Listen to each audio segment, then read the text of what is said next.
Hi everyone, welcome to my channel. My name is Terry Lynn. I'm so glad you stopped by. Today I'm making spaghetti and meatballs for my husband using frozen garden tomatoes. These are tomatoes that were picked fresh from the garden and put into the freezer. So I just took the tomatoes straight out of the freezer. This is about 2 pounds of tomatoes. I'm just making a small amount of sauce for my husband and me for our dinner tonight.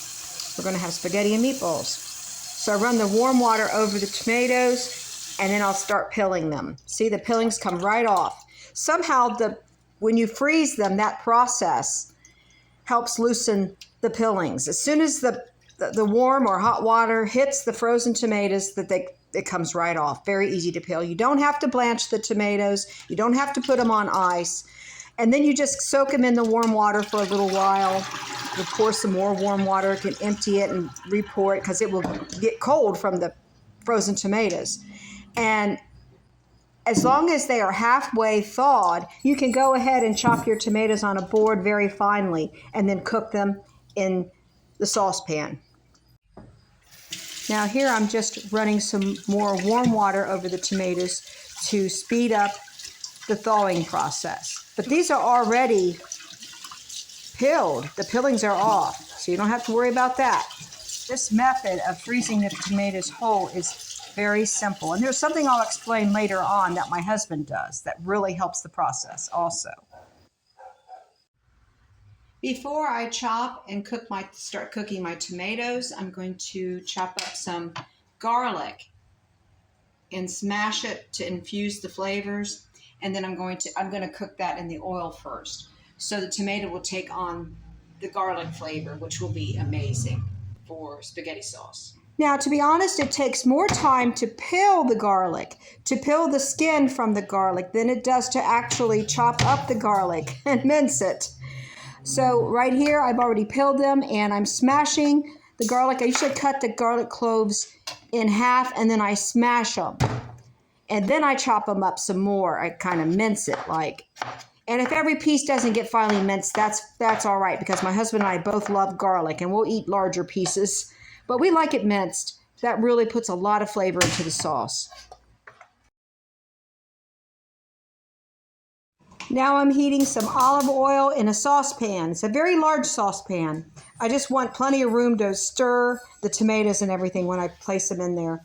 So I'm going to saute the garlic first before I add the tomatoes. I only do this for about a minute. If it goes slightly over, we're okay with that, but some people do not like it bitter at all. So after the garlic has cooked for about a minute, I turn off the burner and I'm going to push this aside off the burner so that it stops cooking. Now I'm chopping up my tomatoes to add to the saucepan along with the garlic and olive oil, and I'll mix it all together and we'll cook these tomatoes for about an hour.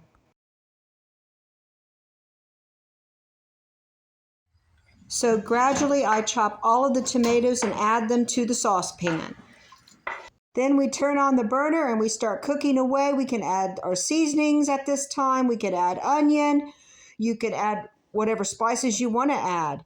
I do salt and pepper right away, and then I gradually add you'll see me add like basil and all those wonderful Italian spices. And I'll lightly season with salt and pepper. Just a little bit, and then later on we can adjust the seasonings and add more. I also add my little seasoning ahead of time too. Basil, plenty of basil because I love basil, and a little bit of oregano, not too much. My husband's not a big fan of oregano, not too much. I like to add the onion and the fresh parsley, chopped fresh parsley, later. After this cooks for about half an hour. This will cook, I'm going to cook it for an hour. Some people cook it for an hour and a half to 2.5 hours. That's not happening here. It's just not necessary. I want it to be very fresh tasting. No, I don't want it to taste like it came out of the can. I like it very fresh to make. If I'm making it from scratch, I want it to be as fresh as possible. So I'll cook this for about 40 minutes. We've got about 40 minutes to go. It's already cooked for 10 minutes. In another 10 minutes, I'm going to add the onion and fresh parsley. So I'm going to add about a tablespoon and a half of sugar. If I didn't add this, my husband would complain. And the recipe does call for it.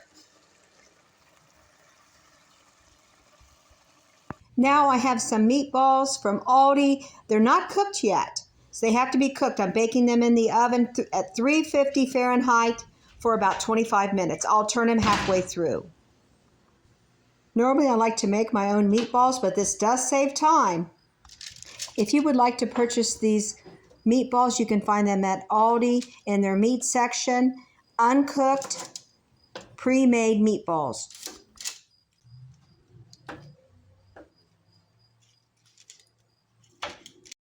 So now that we turn the meatballs over, we're going to put them back in the oven for another 10 minutes. I've got my onions chopped. I'm going to go ahead and chop the fresh parsley. I would add more than this, but my husband does not like too much parsley in his spaghetti.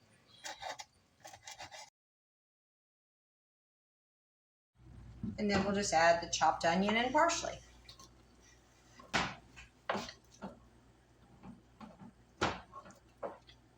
And let this simmer for half an hour longer.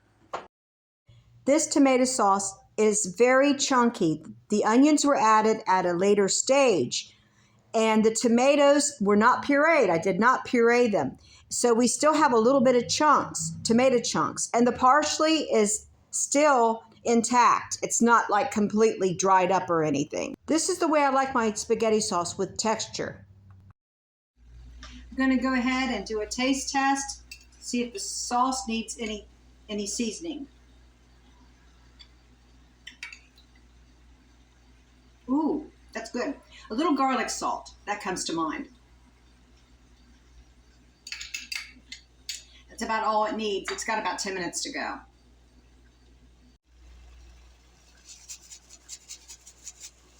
That should do it. And I could have used a smaller pan. Probably should have used the same pan that I cooked the pasta in. And the pasta could have been cooked in a smaller pan. Okay, the sauce is more like a paste now, so I'm going to add a little pasta water.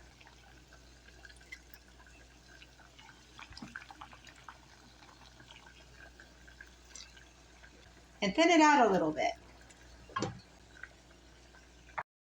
I took the meatballs out of the oven. We only need about 8 meatballs in the sauce. We'll save 4 meatballs for another meal. The grease from the meatballs will add a delicious flavor to the sauce. This smells amazing. I can hardly wait to plate this dish. Right now, I'm just waiting on the pasta to finish cooking. And I plated my husband's spaghetti and meatball dinner. And I'm pretty sure he's going to love this, and I'll put some extra sauce aside for him because he loves extra sauce. Thanks for watching today. Freezing tomatoes is a great idea. You can freeze them just the way they are. You can take out the core, the middle section, using a paring knife. He took out the center where the leaf is. He took that out. I call it the core. And that way they freeze. And when you take them out and you put warm water on them, it peels back. The peelings come back. Peel back easily. You don't have to blanch your tomatoes that way. You can just run very warm water over them and take the peelings off like I did, like you saw me do. If they're still frozen, partly frozen, that's fine. When you're chopping them on the board, it did not make any difference. You're cooking them in the pan. The sauce tastes marvelous. It does not make any difference, but you want them to be at least halfway thawed, if not fully thawed, before you chop them up and cook them in the saucepan. Thanks for watching today. I hope I inspired you to, if you have a garden, use your fresh tomatoes to make a delicious sauce. Instead of buying store-bought, why not try to make your own sauce? It's a lot of fun and you get a lot of fulfillment out of it.